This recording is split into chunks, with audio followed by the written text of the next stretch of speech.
The perfect man list, dreamt up by some feminist, ended up leaving her completely alone and heartbroken by the time she hit the age of 30. That story is about Samantha, and it all really kicked off about 10 years back when I was just 24. I had just finished college, landed a pretty good job in marketing, and was living it up in a super trendy, expensive studio apartment downtown. Life felt like it was finally starting, and I was definitely the main character in my own movie. My whole viewpoint on life, especially when it came to dating, was absolutely clear. I wasn't just some run of the mill feminist. I considered myself a realist. I genuinely believed in empowering women, and for me, that translated to one simple rule: never, ever settle for anything less than the best. I can still clearly remember one specific night, I think it was a Thursday. A couple of my girlfriends were over at my place. We were slamming cheap wine and, as usual, just venting about men. One of my friends, Ashley, was telling us about this guy she was seeing. He sounded nice enough and funny, but the big sticking point was that he was a barista and still had two roommates. She was genuinely asking us if she should even bother thinking about a serious relationship with him. I almost choked on my wine. Seriously, I couldn't believe we were even having this conversation in my apartment. I got up and launched into my whole big speech, the one I'd been polishing in my head for months. Listen up, I told them. We are educated, ambitious women who work our butts off. We are not here to take on some guy as a major construction project. That's just not our role in life. And it's not really a partnership if one person is essentially a work in progress. My own requirements were simple, and I laid them out for my friends like they were the 10 commandments of dating. A man by the age of 25 needed two non negotiable things to even be considered a decent date. He needed to have his own transportation and his own place to live. I didn't mean a small room in a shared apartment, and definitely not the basement at his parents' house. It had to be his own spot. This wasn't really about money for me, it was about stability. It was my standard for maturity, ambition, and just basic competence in life. A car meant he wasn't relying on public buses or bumming rides. He was a grown up. Having his own home meant he was financially responsible and had his life together. A guy without a car and a proper place isn't a man, I declared. He's just a kid with a job. My friends nodded. They were completely on board. My words validated all the frustration they'd been feeling. We were a united front of high standards.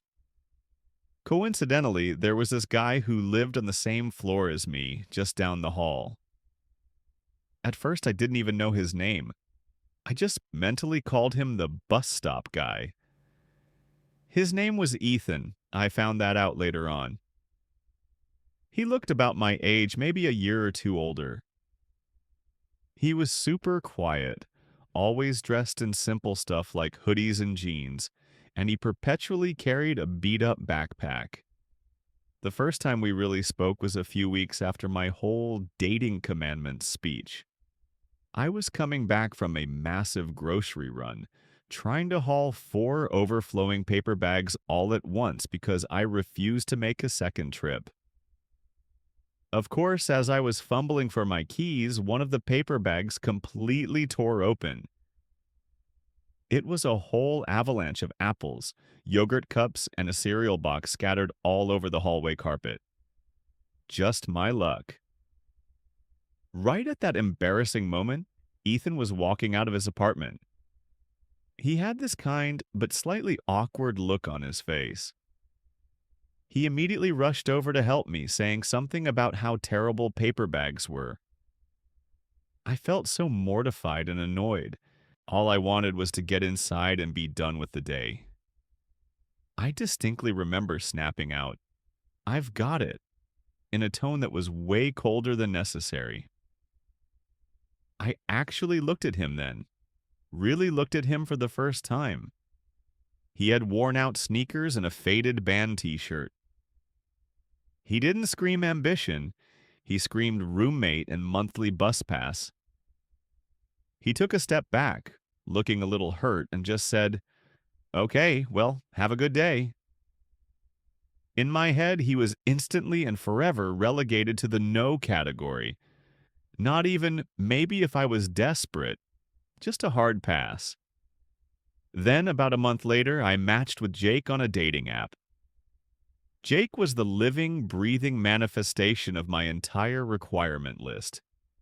He was 28. He was already a vice president at some financial firm. I forget the specific name. His profile pictures showed him in a suit, sailing a yacht and skiing in Aspen. For our first date, he picked me up in a sleek black BMW that still smelled like the dealer's showroom. The leather seats were butter soft. He took me to a steakhouse where the bottled water cost more than my entire dinner usually did. The whole conversation was centered on him, his portfolio, his recent promotion, and the business trip he was planning to Singapore. I was completely mesmerized. This was it. This is what a high-value man looked and sounded like. He was confident, successful, and he didn't need me to build him up. He was already built. We started seeing each other pretty quickly after that. The first few months with Jake were all about fancy dinners, cool rooftop bars, and weekend trips that he'd pay for without even thinking twice. For my birthday, he surprised me with this expensive designer handbag. All my friends were totally green with envy. I felt like I had genuinely won the dating game.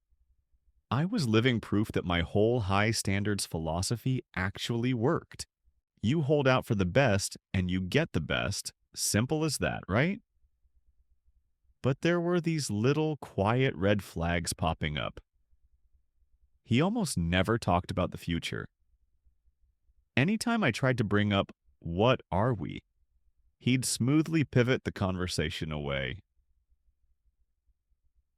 He was emotionally distant, like a beautiful, fully furnished room that you weren't actually allowed to live in. I kept making excuses for it. I told myself that successful men are just busy, you know? They don't have time for emotional drama. That was just the price you paid for dating someone in that higher echelon of life. Meanwhile, life in the apartment building went on. I'd run into Ethan in the halls sometimes. He'd give me a polite nod, and I'd return the favor. Since the big grocery bag disaster, we hadn't really spoken again. One afternoon, I saw him with a girl. She was pretty, but very low-key. No flashy makeup, no designer labels. She was just wearing jeans and a simple sweater. Her name was Emily. They were holding hands and laughing about something while they waited for the elevator. They looked happy. Happy in that quiet, comfortable domestic way that, deep down, I secretly thought was boring. I remember thinking, well, good for him. He found someone on his level. It was a totally snobbish thought, and I knew it. But it helped me feel better about my own complicated situation with Jake. They were a solid Honda Civic, and I was dating a shiny BMW. Sometimes late at night, I'd notice the light still on in Ethan's apartment window across the courtyard. I could see his silhouette sitting at a desk. I just assumed he was a gamer or a night owl wasting time online. My relationship with Jake lasted about a year and a half. It ended exactly the way you'd expect.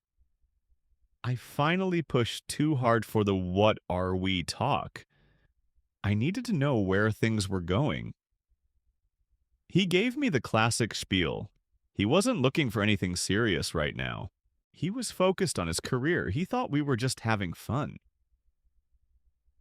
I was devastated, but my pride wouldn't let me show it.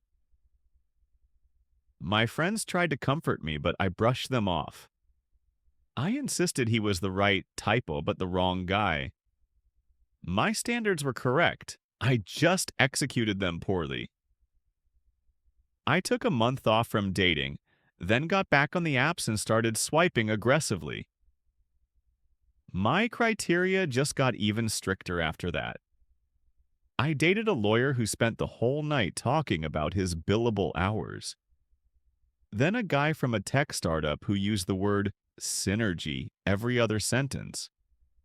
Then a consultant who was even more emotionally unavailable than Jake. It was an endless parade of impressive resumes and empty interactions. They were all the same guy, really. They'd spoil me and treat me great for a few months. Then the moment I showed any sign of wanting a real commitment, they'd vanish. It felt like a game, and I was starting to realize I didn't know the rules.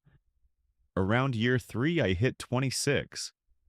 I was still in the same apartment, doing the same job, though I did get a small raise. The constant dating grind started to wear me out. The effort of always presenting my best self, the small talk, the eventual letdown, it was exhausting. One Saturday, I was doing laundry in the building's basement. Ethan and Emily walked in carrying their baskets. They smiled at me. This time, I managed a small, genuine smile back. They were talking about furniture they wanted to buy for their place, a bookshelf. They were debating between two different models, heads bent close together over a picture on Emily's phone. It was such a normal, mundane conversation, but it had a quiet intimacy that I hadn't realized I was missing. They were a team.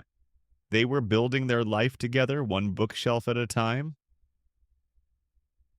I quickly finished my laundry and went back up to my apartment, which suddenly felt very quiet and empty. That designer handbag from Jake was sitting on my dresser. It didn't feel like a trophy anymore. It was just a thing. Years 4 and 5 flew by. I was pushing 30. A few of my close friends, the same ones who cheered during my high-standard speech, started pairing off. One of them met a guy who was a high school teacher. For the first year of their relationship, he didn't even have a car because he lived near his job. He definitely didn't own his own place. By my old rules, he was an automatic disqualifier. She completely fell for him, though. I remember when my friend Ashley told me she was engaged. I tried to be happy for her, but all I could really think was, "You settled, didn't you? You gave up." She must have seen that judgment on my face. She looked right at me and said, "Samantha, he just makes me happy. He's kind and supportive. That's the real value here." I just didn't get it. I honestly thought she was making excuses for a compromise. 6 months later, another friend married a plumber she'd known since college. He had a small business of his own.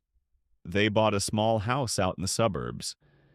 My social circle was definitely shrinking, being replaced by couples. I was quickly becoming that token single friend they tried to set up with their weird IT cousin. I was still seeing glimpses of Ethan and Emily's life. One day, I saw them out in the parking lot. They were standing next to a brand new but very practical Toyota sedan. Ethan was showing Emily how to use the Apple CarPlay feature. They were laughing together. He had bought a car. Shortly after that, I saw them moving out of their tiny studio apartment. I felt a brief flash of triumph, thinking they were finally leaving, but they were just moving upstairs into one of the 2-bedroom units. They were moving up in the building. I was still in the exact same studio I'd moved into at 22. The logic was undeniable. He had a car and he had a bigger place. By my own self-imposed rules, he was now technically on the list of dateable men. The thought was so absurd I almost laughed. But there was nothing funny about it. I just felt this weird, sinking feeling that I was missing something fundamental about how the world actually worked. I immediately suppressed that feeling, though. I doubled down on my strategy. I told myself that my guy was still out there somewhere. He was probably just stuck in traffic in his Mercedes, heading straight for me. I was almost 30 now. The clock was ticking loudly, and I could definitely hear it. My 30th birthday finally arrived. I threw myself a huge party, inviting everyone I knew. It was a loud, expensive event designed to convince me that I was thriving. It felt empty. A lot of my friends had to leave early to get back to their babysitters. The ones who stayed got drunk and just lamented the state of relationships. Our conversations had become a bitter echo of the ones we had at 24, only now they were laced with genuine desperation instead of optimistic arrogance. The dating apps had turned into a total wasteland. The pool of successful single men in their 30s who were actually looking for a serious relationship was practically non-existent. The ones who did meet my criteria were particularly awful. They knew their market value, treating dating like a job interview where they were the CEO and you were just one of 100 applicants. I went on a date with a financial manager who spent 20 minutes explaining the depreciation curve of my car before suggesting we go back to his place. Another guy, a surgeon, checked his watch 3 times during dinner and then told me he was actively dating women in their 20s because they were less complicated and more optimistic. My profile bio, which I once considered a powerful filter, now felt like a liability. Ambitious women seeking equally ambitious partner. Please have your life in order. It screamed high demands and only attracted guys who thought money could replace having an actual personality. My standards, which I'd held up as a shield for so long, had become a cage. One afternoon, I was scrolling through social media. A friend of a friend posted photos from a wedding she'd attended, and there were Ethan and Emily. It wasn't some huge, extravagant affair. It looked like it was held in a pretty garden with string lights and happy people. Emily was wearing a simple, beautiful dress. Ethan was in a suit that fit him perfectly. They both had these huge, genuine smiles on their faces. Not the smiles you give the camera, but the kind that come from pure, unadulterated joy. They looked like a team, a real, solid team. I stared at the photo for a long time. There was no BMW in the background, no mention of a fancy job title. Just 2 people starting their life together, supported by friends and family. A bitter thought crossed my mind. They probably went into debt for this. But the thought vanished as soon as it came. It was a weak defense mechanism, and I knew it. They looked happy, and I didn't. It was that simple. The next few years were the loneliest of my life. I was 32. My job was great. I earned good money and could afford nice things. I traveled alone to exotic places and posted curated photos online to prove how fulfilling my life was. But the evenings were quiet and the weekends were long. My married friends would call, but our lives were running on completely different tracks. They talked about mortgages, potty training, and PTA meetings. I'd be talking about some failed date I'd been on, and I could actually hear the pity in their voices now. They eventually stopped trying to set me up with people. I guess they just ran out of single friends, or maybe they realized my requirements were simply impossible to meet. I had one last memorable run-in with Ethan and Emily. It was a Saturday morning, and I was walking to my car to head to a yoga class. They were getting out of their Toyota in the building's parking lot. Emily was visibly pregnant. Ethan was carrying a big box full of what looked like crib parts. He looked different than the quiet guy I remembered. He seemed taller, honestly. There was this calm, quiet confidence about him that wasn't there 10 years ago. He had grown into himself. They both greeted me and I congratulated them on the baby. Emily was warm and welcoming, asking how I was doing. Ethan was just polite. He smiled, but his eyes kept flicking back to Emily, checking that she was okay. I wasn't an important person in his life. I was just the neighbor, a familiar face he'd seen for a decade. The boy I had dismissed as just a kid with a job was about to be a father, a husband, a man who was clearly the center of his wife's world. I got into my car, sat there for a minute, and didn't drive to yoga. The final nail in the coffin of my illusions happened on a Friday night, a few months after my 30th birthday. I had a date planned with another high-value man from the app, this one who owned a chain of fitness centers. An hour before we were supposed to meet, he texted me, "Sorry, something came up at work. Need to reschedule." I knew what reschedule meant. It meant never. I had been ghosted again. So I was left alone in my apartment, the exact same studio I'd been living in for over 10 years. I ordered takeout, poured a glass of wine, and did what every single person does. I started scrolling through my phone. I saw posts about friends' vacations, engagement announcements from younger coworkers, and then I saw a post from Ethan. I wasn't following him, but a mutual acquaintance liked it, so it popped up in my feed. The photo floored me. It showed him, Emily, and a curly-haired toddler sitting on his shoulders. They were standing in the yard in front of a beautiful two-story house.